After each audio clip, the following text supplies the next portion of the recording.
दोस्तों, अगर आपको ये कहानी पसंद आई तो इसे लाइक करें, शेयर करें और कमेंट करके बताएं कि कहानी में आपको सबसे अच्छा क्या लगा। माया उठो ना माया, तुमको क्या हो गया? तुम मुझे छोड़कर ऐसे नहीं जा सकती माया, उठो माया। बेटा वो जा चुकी है। अपने पति को अपनी सौतन की लाश के पास रोते देखकर नंदनी उसके पास जाकर उसे संभालते हुए कहती है, अब संभालिए खुद को, जो होना था वो हो गया। दूर रहो तुम मुझसे। मुझे पता है तुमने ही मेरी माया को मारा है, क्योंकि तुमसे अपनी सौतन बर्दाश्त नहीं हुई ना, इसीलिए तुमने अपनी सौतन की मौत का खेल रचा। आखिर इतना बड़ा इल्जाम नंदनी पर क्यों लगा रहा है मोहित? और ये माया कौन है जिसे नंदनी की सौतन बताया जा रहा है, और उसकी मौत के पीछे क्या कारण है? इसको जानने के लिए समय को पीछे ले जाना पड़ेगा, जहाँ से ये सब शुरू हुआ था। नंदनी की शादी को 5 साल हो गए थे और एक घर की बहू होने के उसने कोई फर्ज नहीं निभाए थे, जिसके कारण आए दिन उसके और मोहित के झगड़े होने लगे। ऐसे ही एक सुबह मोहित अपनी माँ साधना को नाश्ता बनाते देखकर चिल्लाते हुए नंदनी को आवाज लगाकर बुलाता है। नंदनी, नंदनी कहाँ हो? जल्दी नीचे आओ। चेहरे पर फेस पैक लगाए नंदनी अपने कमरे से नाइटी पहने नीचे आती है और मोहित से कहती है, क्या है, क्यों पागल कुत्ते की तरह सुबह सुबह चिल्ला रहे हो? जिसकी तुम जैसी पत्नी हो उसे चिल्लाना ही पड़ेगा, और तुम इस घर की बहू हो तो मेरी माँ क्यों खाना बना रही हैं? अरे तुम्हारे खानदान वालों ने सिखाया नहीं है क्या कि एक बहू के क्या क्या फर्ज होते हैं? मेरे खानदान वालों पर ना जाने की जरूरत नहीं है। और रही बात माँ जी के खाना बनाने की, तो मैं आई थी, उन्होंने खुद कहा था कि आज वो नाश्ता बनाएंगी, लेकिन तुमको ये सब कहाँ जानना होता है? बस मौका चाहिए मुझे सुनाने का और जलील करने का। बहू सही कह रही है। साधना के पीछे से बोलने पर मोहित उसकी तरफ देखता है, जिसके बाद साधना आगे कहती है, तुझे एक बार पूछना तो चाहिए ना मोहित, खामखा ही बहू पर चिल्ला रहा है। मानती हूँ लापरवाह, लेकिन इतनी भी नहीं जितनी तू समझ रहा है। थोड़ा समझना सीखो एक दूसरे को। हर वक्त लड़ाई लड़ाई रिश्तों को खोखला कर देती है। कर देती है नहीं, कर दिया है। इतना बोलकर मोहित ऑफिस के लिए निकल जाता है, जहाँ जाकर उसकी दोस्त माया उसे गुस्से में देखकर बोलती है, आज फिर तुम नंदिनी से लड़ाई हो क्या?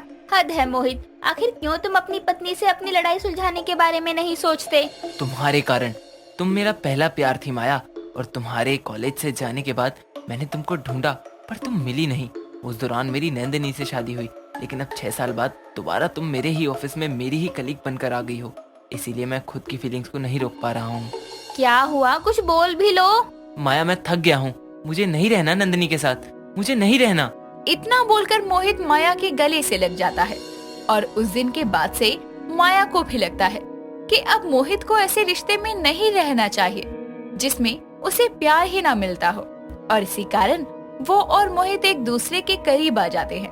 और एक दिन शाम को ऑफिस से घर आते वक्त मोहित माया को घर लाता है, और उन दोनों को साथ देखकर नंदनी और साधना हैरानी से कहती हैं, ये कौन है?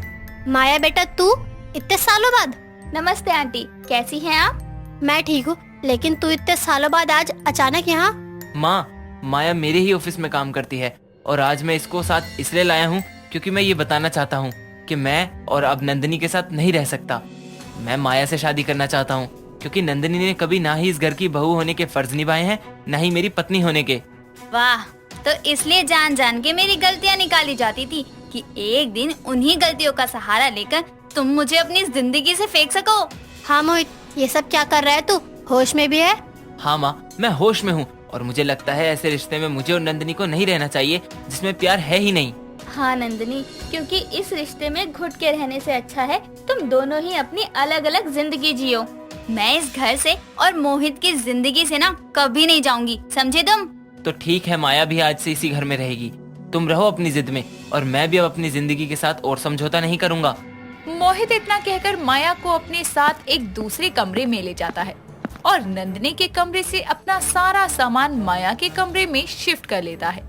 साधना की आवाज और उसकी बातें तो ना ही मोहित सुनता है और ना ही नंदनी, जिसके कारण वो बस बेबस सी होकर ये सब तमाशा देखती है। अब रोज मोहित को माया के साथ देखकर नंदनी के दिल को ठेस पहुंचती, लेकिन वो ये सब चुपचाप सहती है।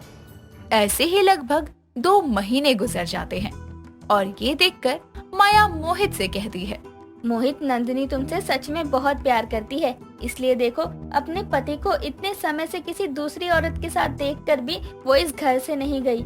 मानती हूँ वो तुमसे लड़ती होगी, लेकिन दिल की बुरी नहीं है वो। तुमको नहीं पता वो कैसी है कैसी नहीं। 5 सालों से झेल रहा हूँ मैं उसको।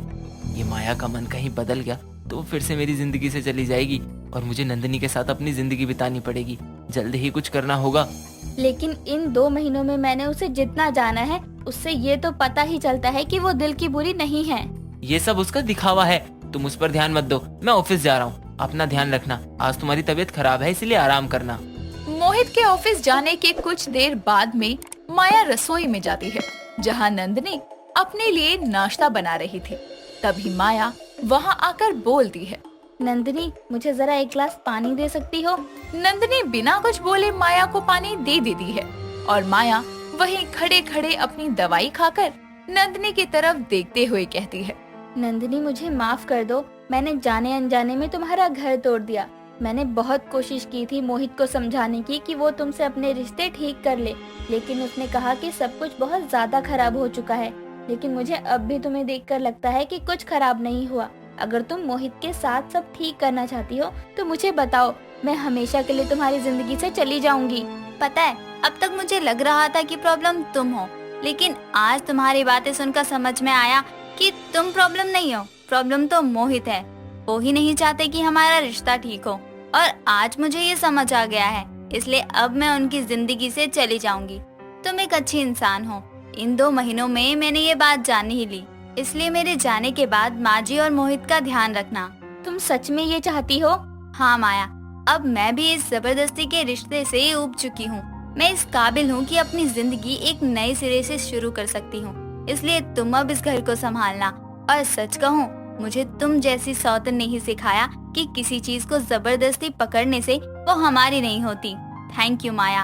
अच्छा, मैंने पराठे बनाए हैं, खाओगी? जरूर। दोनों सोतनों में सुलह हो चुकी थी। नंदिनी अपनी राहें अलग करने वाली थी, लेकिन अगली ही सुबह कुछ ऐसा हुआ कि सब बदल गया। रात को ठीक ठाक सोई माया सुबह उठती ही नहीं है।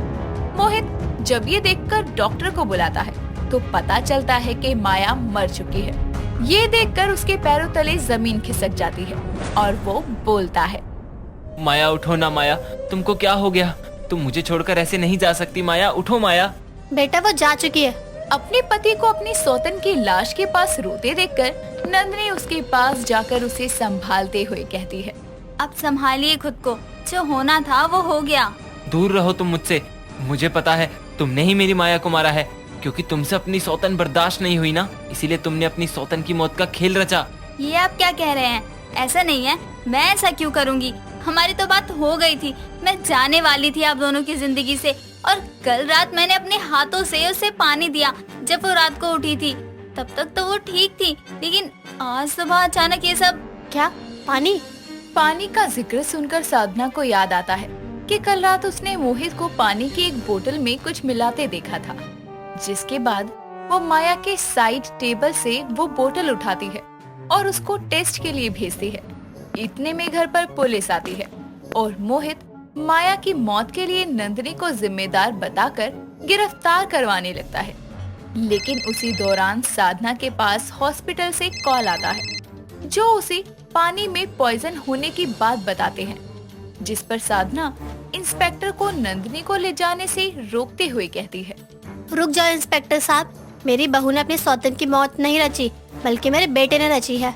साधना सारी बात पुलिस को बताती है, जिसके बाद मोहित की तलाशी लेने पर उसकी जेब से पॉइजन की शीशी मिलती है। और फिर अब ना चाहते हुए भी मोहित सबको सच बताता है कि उसने ये सब नंदिनी को मारने के लिए किया था, क्योंकि उसके कारण माया उससे दूर जाने की सोच रही थी। ये सच सामने आने पर नंदिनी उसे एक थप्पड़ मारते हुए कहती है, अरे एक दिन और इंतजार कर लेते, मैं जाने ही वाली थी तुम्हारी जिंदगी से, लेकिन तुम्हारे कारण अब सब बर्बाद हो गया। ले जाइए इंस्पेक्टर साहब इनको। नंदिनी मोहित को जेल भेजने के बाद अपनी सौतन का अंतिम संस्कार करती है, लेकिन एक अफसोस उसके मन में हमेशा रहता है कि शायद जो फैसला वो लेने वाली थी, अगर वो जल्दी ले लेती तो आज माया जिंदा होती। दोस्तों अगर आपको ये कहानी पसंद आई तो इसे लाइक करें, शेयर करें और कमेंट करके बताएं कि कहानी में आपको सबसे अच्छा क्या लगा।